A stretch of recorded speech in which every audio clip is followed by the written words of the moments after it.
താന്യം ഗ്രാമപഞ്ചായത്ത് 17-ാം വാർഡ് ജാഗ്രതാ സമിതിയുടെയും ചേർപ്പ് എക്സൈസ് റേഞ്ചിന്റെയും നേതൃത്വത്തിൽ ലഹരി വിരുദ്ധ ബോധവൽക്കരണ ക്ലാസ് സംഘടിപ്പിച്ചു. വാർഡ് മെമ്പർ രഹന പ്രജു ഉദ്ഘാടനം ചെയ്തു. CDS മെമ്പർ സരിമ അധ്യക്ഷയായി. Cherpu excise range officer N Rajesh class നയിച്ചു. എന്തുകൊണ്ടാണ് ഇങ്ങനെ സംഭവിക്കണമെന്നും എന്താണ് അതിന് കാരണമെന്നും നിലവിൽ സംഭവിക്കുന്ന കാര്യങ്ങൾ നിങ്ങൾക്ക് എല്ലാവർക്കും അറിയാം. എന്താണ് അതിന് കാരണം, അല്ലെങ്കിൽ അതിന് എന്താണ് ഒരു പരിഹാരം? ഈ പരിഹാരം ആരും നിങ്ങൾക്ക് പറഞ്ഞു തരില്ല. നിങ്ങൾക്ക് എല്ലാവർക്കും മുറിവിൽ മരുന്ന് പുരട്ടി തരുന്നൊരു ചികിത്സ മാത്രമേ എല്ലാവരും ചെയ്യൂ. അത് നിങ്ങളും അങ്ങനെ തന്നെ ചെയ്യാം.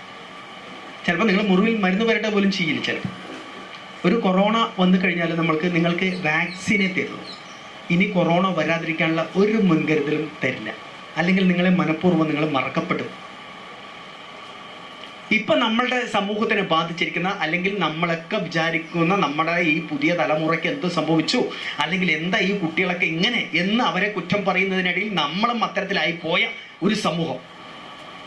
ഇതിനെന്താണ് പരിഹാരം, അല്ലെങ്കിൽ എന്താണ് കാരണം നമ്മൾ കണ്ടെത്തണം. നിലവിലുള്ള സ്ഥിതിവിശേഷം നിങ്ങൾ അറിഞ്ഞത് കുറേയൊക്കെ അറിഞ്ഞിട്ടുണ്ടാവാം. എങ്കിലും നമ്മുടെ മക്കളുടെ മനസ്സിലെ സ്ഥിതിവിശേഷം എന്താണെന്ന് നിങ്ങൾ ഇതുവരെ അളന്നിട്ടുണ്ടോ ഇല്ലെന്ന് എനിക്കറിയില്ല. Anganwadi teacher Baby, ASHA worker Shaida, Athira എന്നിവർ സംസാരിച്ചു. പരിപാടിയുടെ ഭാഗമായി മണപ്പുറം മഹിമ ഫൗണ്ടേഷന്റെ കേൾവി പരിശോധന ക്യാമ്പും സംഘടിപ്പിച്ചിരുന്നു.